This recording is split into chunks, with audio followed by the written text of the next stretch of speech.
Hi, thanks for joining me. My name is Mindy Mandell, and today I'm going to talk about the dialogue Phaedo.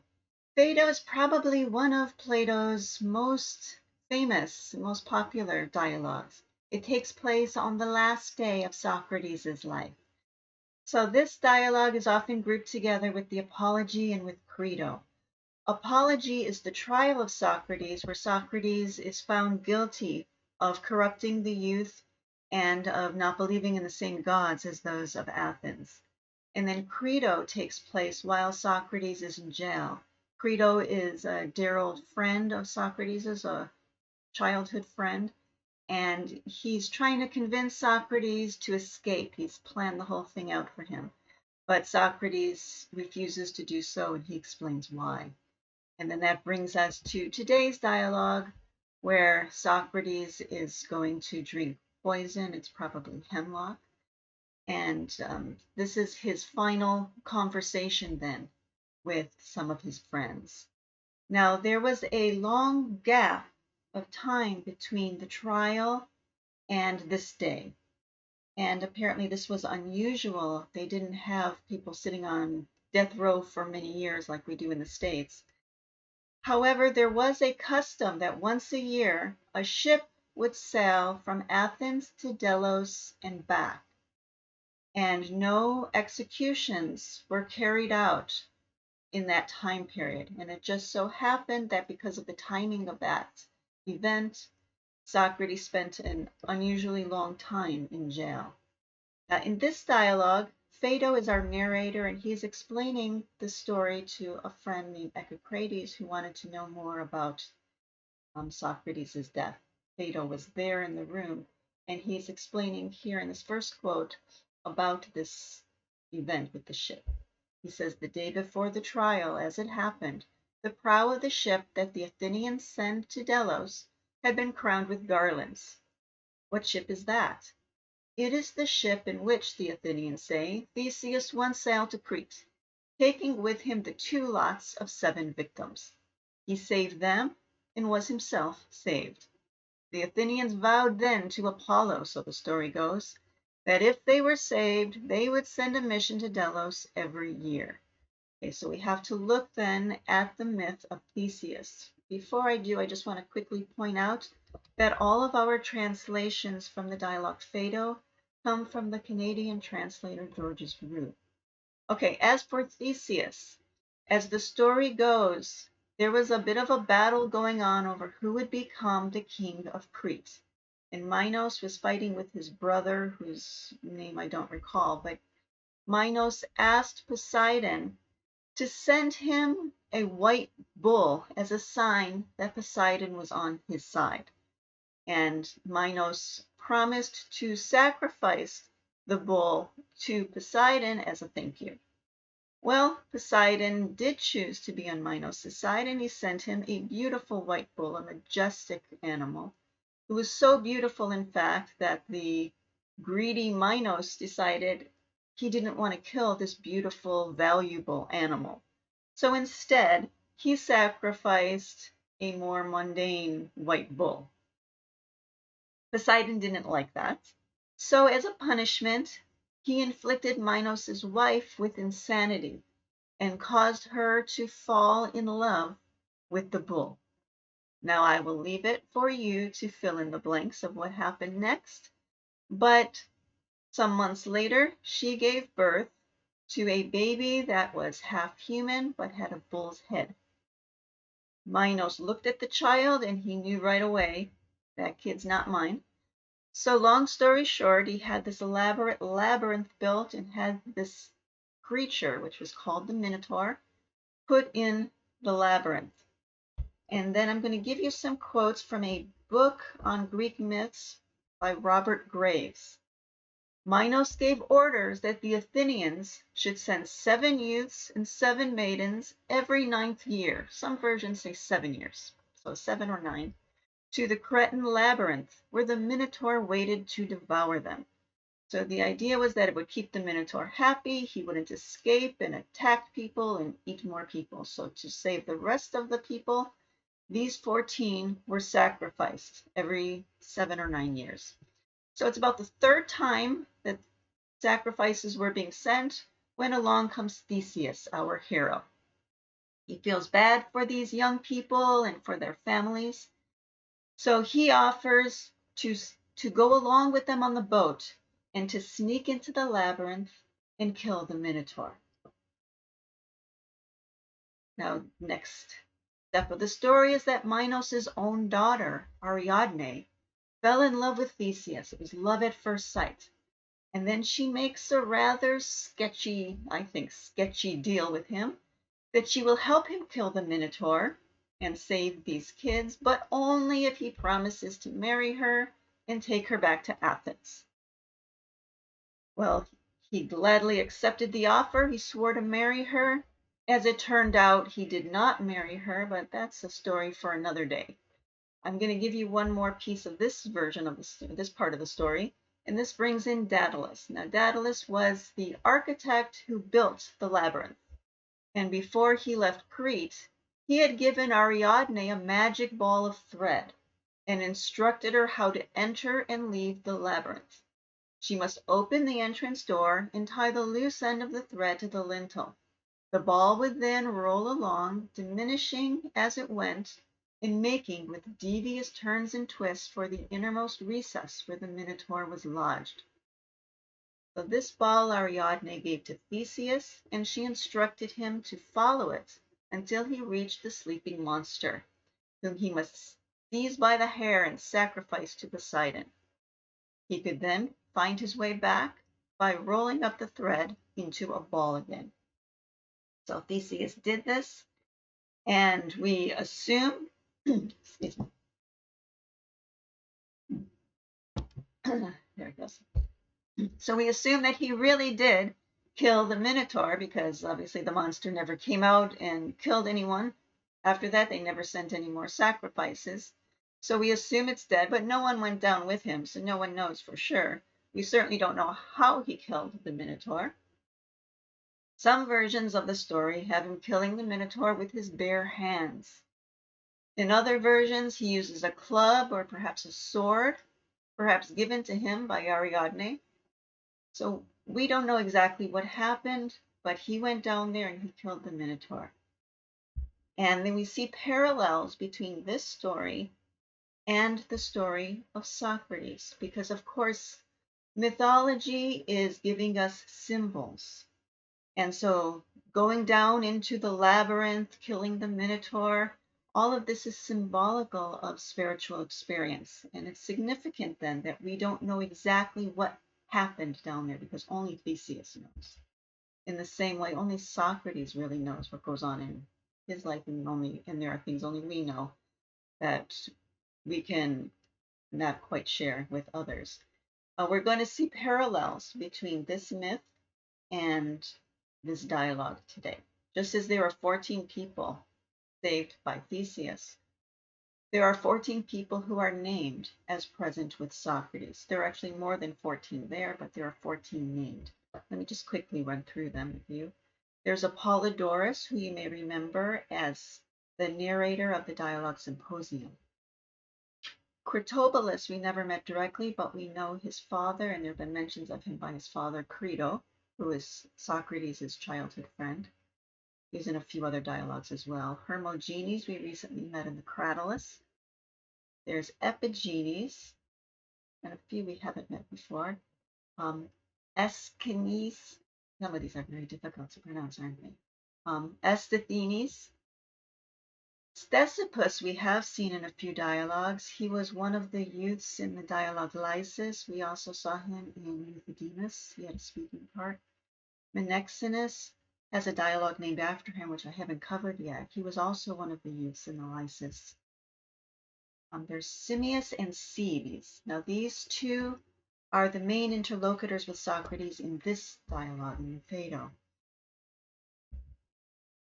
There's Phaedondas, maybe I got that right, Euclides, and Terpsion. Now these last two you may not recognize, but Euclides was actually the narrator of the dialogue Theaetetus, and Terpsion was the friend that he was talking to.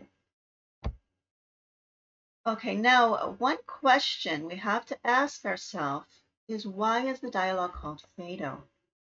Because we're going to see that he's actually not the main interlocutor. Simmias and Cebes are, numbers 10 and 11. These two are the main interlocutors in today's dialogue. Yet it's called the Phaedo. There's no dialogue called Euclides, and there's no dialogue called Apollodorus, even though those two have both been narrators as well. I think the reason is because of this play between mythos and logos.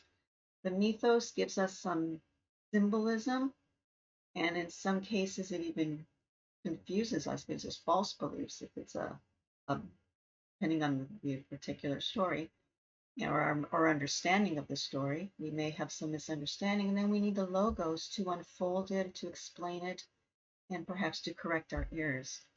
And so we see that play throughout this dialogue between mythos and logos. And so Socrates is unfolding the logos of the myth of Theseus. And then we have Phaedo as our narrator, opening up the story of Socrates' last day. Socrates tells his friends when they first arrive that he's been having this dream all his life, or for much of his life, where in the dream he's told, Socrates, practice and cultivate the arts. Now, he had always taken this to mean philosophy. Philosophy, after all, is the highest art. And so he's been practicing it all his life and cultivating it to the best of his ability. But now, here in jail, facing the end of his physical life, he decided, just to cover all his bases, maybe he should write some poetry. So he says that he's been putting the fables of Aesop into verse and composing the hymn of Apollo. So here again, we're seeing this play of myth and logos. Because he says, so I first wrote in honor of the god of the present festival, which is Apollo. After that, I realized that a poet, if he is to be a poet, must compose fables, not arguments. But being no teller of fables myself, I took the stories I knew and had at hand, the fables of Aesop, and I versified the first ones I came across. So Socrates tells us that he has been making arguments rather than fables, and that he's no teller of fables. He's not a mythologist. He is a philosopher, a teller of the logos. And when his friends first arrived, just a little bit before telling this story, he explains to them that the shackles had been taken off of his ankles just before they came in, and he's now feeling the pleasure of having those shackles removed. He was in pain, and now he feels pleasure. And he comments on how curious it is how these opposites seem to always be together. So again, playing on this idea of myth, he says, I think that if Aesop had noted this, he would have composed a fable that a god wished to reconcile their opposition, but could not do so. So he joined their two heads together, and therefore, when a man has the one, the other follows later. This seems to be happening to me. My bonds caused pain in my leg, and now pleasure seems to be following. One significance I see of this story is that here he's giving us an impromptu myth, if you will, but then later in the dialogue, when we get to the body of the dialogue, he actually unfolds what he sees as the real explanation of the relationship between opposites. So he's going to unfold the logos later. And we're actually going to see when we get to the body of the dialogue that what we're going to focus on today is his belief that he has nothing to fear, that death is nothing to fear. He has nothing to fear going forward. He's not afraid to die, and he explains why. And it goes into the immortality of the soul. His friends follow along and they say, yeah, we understand what you're saying, but we still have some doubts. And so they're going to give him their doubts, and he's going to confront them. And in each case, he's confronting mythos by unfolding the logos. And we're going to see that there are three doubts. And the first one he's going to deal with by unfolding what he sees as the true relationship of opposites. When he hears the second doubt, he's going to address it by talking or by addressing the mythology of the goddess Harmonia. And he's going to see in Doubt 3 the mythology of King Cadmus and address that. I'm going to focus on that next week so that I can spend more time opening it up. But that's just a quick preview, and I wanted to mention it now because of the fact that it ties into this theme of mythos versus logos.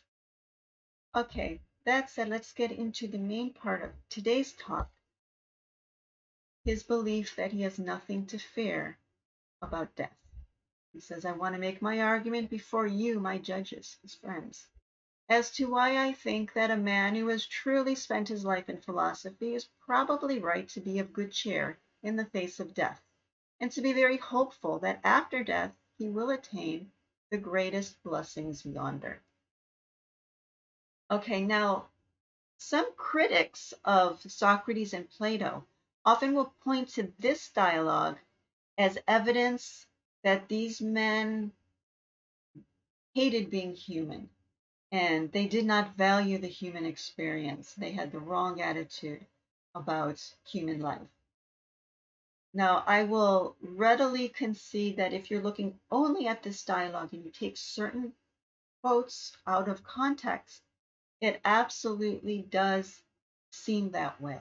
And you can absolutely make that case. And we're going to see a number of those quotes here today. I'm going to show you some of them, but then I want to say a few words about it with the hope that maybe I can give you a different point of view or try to better explain the state of mind of someone like Socrates and why he said these things and put them in a different context for you. Okay, that said, let's take a look at a few different quotes. Here's a rather shocking statement. Socrates says, I'm afraid that other people do not realize that the one aim of those who practice philosophy in the proper manner is to practice for dying in death. Okay, well, to open this up and to understand it, what does that mean, that philosophy is about practicing death? Well, first we have to see what he means by death. He asks, is it anything else than the separation of the soul from the body? Do we believe that death is this?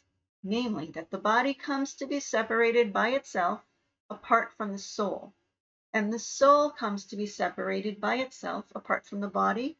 Is death anything else than that? So the separation of the soul from the body. Now we're going to see that this separation is not just our usual notion of death when the soul leaves the body as we imagine it in our conventional ways of thinking, but there are some other ways of separation as well. Do you think it is the part of a philosopher to be concerned with such so-called pleasures as those of food and drink? By no means. What about the pleasures of sex? Not at all. What of the other pleasures concerned with the service of the body? Do you think such a man prizes them greatly? The acquisition of distinguished clothes and shoes and the other bodily ornaments? Okay, so here we have three forms of separation, and we're going to see one more. And indeed, the soul reasons best when none of these senses troubles it, neither hearing nor sight nor pain nor pleasure, but when it is most by itself, taking leave of the body, and as far as possible having no contact or association with it in its search for reality. Okay, so this you can imagine is often cited as a reason to hate the human experience. He's talking about not appreciating food and drink and even the physical senses, not even sex. However, if you look at the dialogues as a whole and look at Socrates, the way he's painted as a whole, this doesn't entirely fit him. He certainly did enjoy these various ways of connection to physical life. He enjoyed food and drink. There are dialogues that have him eating or drinking. He can drink others under the table. In the dialogue symposium, he does just that. He outdrinks everyone else. Also, Alcibiades in that dialogue tells the story of Socrates, of being in battle with Socrates. They fought side by side in war. And he said when there was a shortage of food, Socrates never complained. But when there was food, he was the one who seemed to enjoy it the most. We also know that he did not abstain from sex.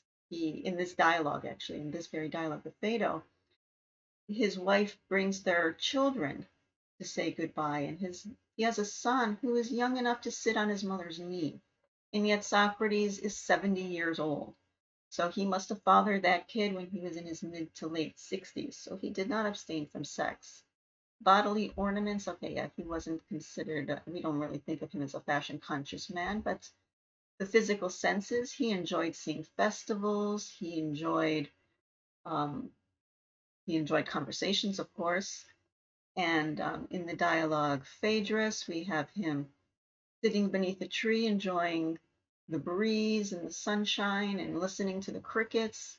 So this doesn't entirely fit him. And so we have to understand in what context he's talking about this. So let's go on. He says, it really has been shown to us that if we are ever to have pure knowledge, we must escape from the body and observe things in themselves with the soul by itself. This fits the metaphysics that we've seen in some other dialogues. For those who have not seen my other videos, I would recommend that you go back to the dialogue Theaetetus and perhaps the Symposium and Socrates' speech there. I do have videos on both of those. In those dialogues, Socrates is talking, or he introduces a little bit of metaphysics, this idea that there's a realm of absolute reality, in academia called the realm of the forms or the ideas. These are absolute reality, and what we experience here on earth has a similitude to reality, but it is lesser in power. It's good and right in its own mode of reality, but it has a mode of reality that is lesser in power and unity. So to know that higher realm, that realm of pure knowledge, he says we must leave the body because the body is part of the physical world. And so it is this experience that the mystics seek that he's talking about here. I'm going to give you just a few more quotes, and that I think will complete the picture of what he's saying here. And then I'll say a little more about it. Okay, so the lovers of learning know that when philosophy gets hold of their soul, it is imprisoned in it and clinging to the body, and that it is forced to examine other things through it, through the body, as through a cage, and sees that the worst feature of this imprisonment is that it is due to desires, so that the prisoner himself is contributing to his own incarceration most of all. Here's a quote where he's very clearly calling the body a prison. And so those who want to argue that Socrates hated being in human form could pull this one out and this quote out, and it would be a very strong case. However, again, we have to see it in the context of all of the dialogues. Now, the next dialogue I'm going to cover after the Phaedo is the Republic. And when we get to the famous allegory of the cave, we're going to see that's the one where I'm just going to very briefly explain here because I'll go into much more detail when we're in the Republic. But that's the dialogue where people are presented as being like prisoners in a cave or chained such that we can't turn our necks. We have something keeping our heads from turning, and we're looking at a wall all of our lives and mistaking the shadows on the wall for reality. And then in the story, Plato has us imagine somebody escaping their chains, looking around the cave, and eventually going out into the upper world, the world of absolute reality. And then in that story, they don't stay up there. They go back down into the cave. When they go back down into the cave, they're able, once they adjust to the darkness, they're able to see everything. They recognize the prisoners and why they're chained and how they're chained. Now, this person who is seeing all this is no longer chained. And so the body is not functioning as a prison for that person. That person can see everything. That person can recognize beauty, justice, and goodness as they function in the cave because that person has seen the absolute realities, beauty, justice, and goodness in the upper world. And so that person understands the full beauty and goodness and justice of this world, in this physical world. And so that's the state of mind of Socrates. So there is a period in our spiritual practice or in our philosophical practice when the body does feel like a prison, when you're trying to get out of these chains so that you can go up. It certainly feels that way, like a prison. It doesn't mean that physical existence is actually something bad. For Plato, each realm of reality, all the way down to our physical realm, is good and right in its own proper power. I'm going to go on here. He's going to bring in some religious language now. He's talking about purification, which is often tied to the mystery religions that were popular in his day. Does purification not turn out to be what we mentioned in our argument some time ago? Namely, to separate the soul as far as possible from the body and accustom it to gather itself and collect itself out of every part of the body, and to dwell by itself as far as it can, both now and in the future, freed, as it were, from the bonds of the body. Because it's not from the body, but the bonds of the body.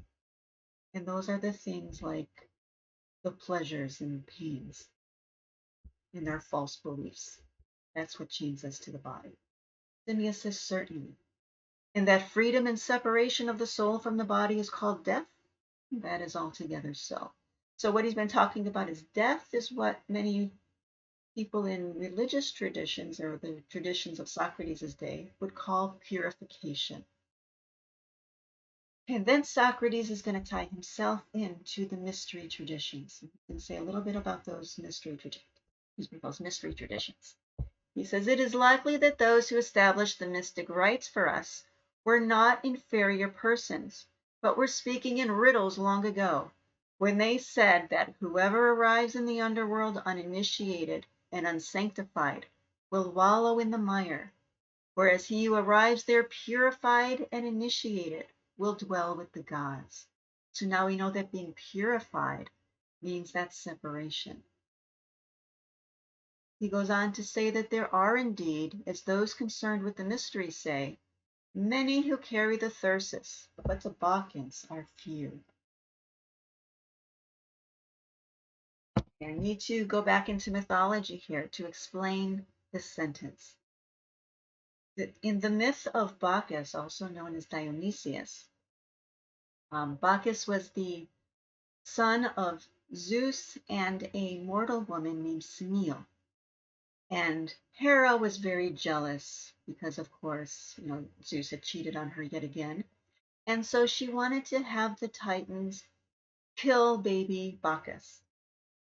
Now, they had to lure the baby away from his father because, of course, they couldn't kill the baby when Daddy Zeus was right there to protect him. So they used many different techniques, and one of the ways was to replace his scepter with some thyrsus.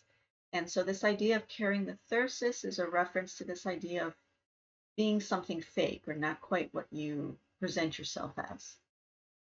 Now, to understand the Bacchants, I need to tell just a little bit more of the story here. So once they lured the baby away from his father, they were able to rip his body apart. It's a gruesome story, pieces flying everywhere all over the earth. However, Athena found his heart fully intact, and she brought him back as a full god. So he was a demigod before because his mother was mortal, but he came back as a full god, and he took his place on Mount Olympus, and a religious movement built up around him called the Bacchants. So there are a lot of similarities, at least in very broad strokes. You can see similarities to the story of Jesus, who is the son of God and a mortal woman. He's then killed, but brought back as a full god, and a religion built up around him. So there's a lot of similarities with Dionysius or Bacchus. And those followers of Bacchus are called Bacchants. Now, to finish off this quote, Socrates says that he includes himself among these followers of Bacchus. He says these latter are, in my opinion, no other than those who have practiced philosophy in the right way. I have in my life left nothing undone in order to be counted among these as far as possible, as I have been eager to be in every way. And then he says of philosophers, they do not travel the same road as those who do not know where they are going, but believing that nothing should be contrary to philosophy in their deliverance and purification, they turn to this and follow wherever philosophy leads. So one of the problems that I see, or one of the points of disagreement between those who agree with Socrates and those who do not is this question of what is the full human experience.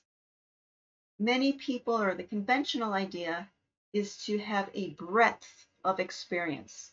And different people have different ideas of what this means. It might be discovering different cultures and traveling around the world. It might be discovering different foods or playing many sports and hobbies and having lots of different interests and a wide range of interests. It might mean climbing mountains and going scuba diving. People have lots of ideas. They want to feel the highs and lows of their emotions, and they don't feel alive unless they're really feeling something. So there are lots of ideas of this breadth of experience. But for people drawn to philosophy and the kind of philosophy that Socrates espoused, especially, the human experience is about the depth of mind and knowing the full range of what humans are capable of. Where's that line between what is beyond human knowledge and what can be known but only with great difficulty? We're always pushing that line. And so people who live this way believe that nothing should be contrary to philosophy, and they are seeking that purification, that separation, to know the realm of reality, of absolute reality. And so, for people who do not value this aspect of human life that Socrates valued, who want instead that breadth of experience, look at someone like Socrates and say, your life seems kind of boring to me. You don't travel anywhere. Um, you just talk to people all day about philosophy. It doesn't seem like you're really that into the whole human thing. But he just had a very different idea about the range of human experience or what was meaningful. In fact, because Socrates was so interested in knowing the self beyond the ego self, it meant that in our modern culture, we tend to think that knowing yourself means dropping your insecurities and being more confident. And then you know yourself and you can go out in the world and with a sense of purpose and you can, do something meaningful. That's how we talk about knowing yourself. And that is certainly an important stage of development. But for philosophers, to know the self, to know thyself, as the Delphic oracle is means to go beyond the ego sense of self and to know the self as something immortal, eternal, in which this lifetime is just one small piece. And Socrates had gone far enough that he did have that state of mind. He could function as an individual, but he did not see himself just as Socrates. He didn't have this sense of this value of individuality that is so embraced in American culture.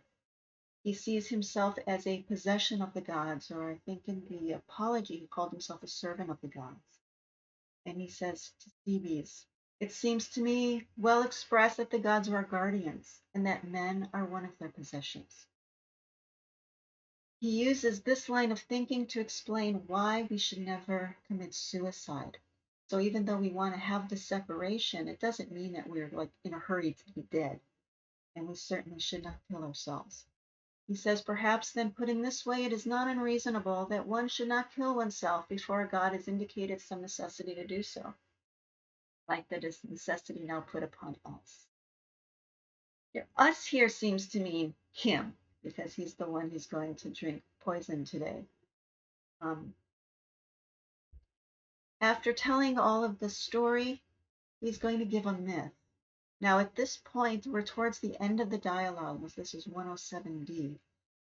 So he's explained why he does not fear death. His friends still have some doubts, and so they express their doubts, and he discusses that with them. And so now at this point, they're all agreed, at least in theory. They may not yet fully feel it as he does, as Socrates does, but they at least understand in theory that the soul is immortal. And then he's going to give this myth. He says, if death were escape from everything, it would be a great boon to the wicked to get rid of the body of the wicked, to get rid of the body and of the wickedness together with their soul. But now that the soul appears to be immortal, there is no escape from evil or salvation for it, except by becoming as good and wise as possible. For the soul goes to the underworld possessing nothing but its education and upbringing, which are said to bring the greatest benefit or harm to the dead right at the beginning of the journey yonder. And that's how he sets up his myth. So throughout the dialogue, what we've been seeing is there's a mythos, and then Socrates unfolds the logos. Now he's the one giving us the myth, and he's leaving it to us to unfold the logos. And I encourage all of you to read this myth for yourself. And then I'd be curious to know what you got out of it. What do you see in it? So you can drop a note in the comments box, or also in the description box, there's an email address. You can drop me an email if it's something you want to give a longer explanation of what you see, and I'd be very interested to see what you come up with. Okay, at this point now, Socrates is about ready to drink the poison. He has his last meal and he visits his wife and kids one last time, says his goodbyes. He has some practical matters to take care of, like the burial and so on. He takes a bath so that the women don't have to wash his dead corpse. And then he has one last piece of advice for his friend Credo. He says that he should not say at the funeral that he is laying out or carrying out or burying Socrates. For know you well, my dear Credo, that to express oneself badly is not only faulty as far as the language goes, but it does some harm to the soul. So what he's pointing out here, reminding us of here, is that it's not Socrates laying there dead, it's just the body that's left behind after Socrates leaves. And so when we talk in this sloppy way, it's not just faulty language, but it's actually reinforcing a false belief in the soul that when we see that dead body, we think that's Socrates. And he wants us to always keep in mind it's not. Don't talk in that sloppy way because it just reinforces those false beliefs. Okay, I want to point out this sentence. These are Socrates' last words, and this is often pointed to by those who want to argue that Socrates hated being human. He drinks the poison, and as the guard explains, he's going to feel numbness from his toes going up his body until it reaches his heart, when his heart will stop and he will be dead. So he's feeling the numbness going up, and then before it reaches his heart, he uncovers his face, which had been covered, and he says to Credo, Credo, we owe a cock to Asclepius. Make this offering to him and do not forget. He then covers his face again, and those were his last words. Now, it was customary in these days that when a person was ill, they would sacrifice a cock to the god Asclepius, the god of medicine, in the hopes of a cure. And so, taken that way, it sounds like maybe he's looking for a good journey going forward.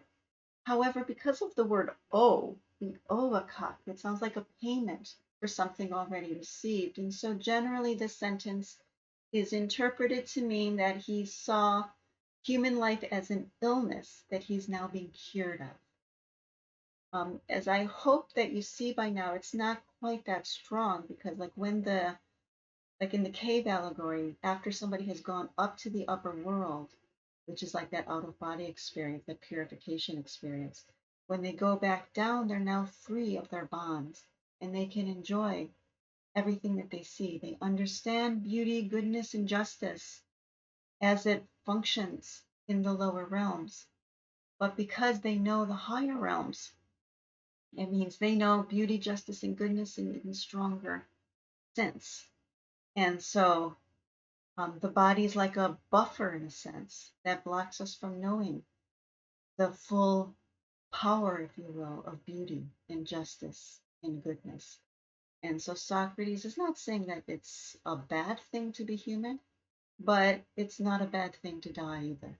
And he is not fearing the journey forward. In fact, he's looking forward to it. So wherever he is in his journey, whether he's in a body or out of a body, he always accepts where he's at and enjoys where he's at. And now he's moving on and he's ready to enjoy the next stage of this existence as a soul. And these are the final words of the dialogue.